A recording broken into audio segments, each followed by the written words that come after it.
while I was training to be a director, and this choreographer came to the studio where I was learning, and she there's a whole bunch of us, and she said, okay, what I want you to, and we were all directors, not performers, but she said, what I want you to do is I want you to, you know, when you put a crisp packet in the oven and it kind of shrivels up. So she said, what I want you to do is to pretend to be a crisp packet shriveling up in the oven over the count of like 20 or something. And we were all like, oh God, that sounds awful. But we did it, you know, we pretended to be shriveling up like crisp packets.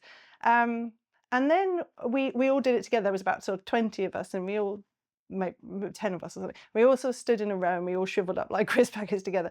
And then she put some very sad music over the top of that.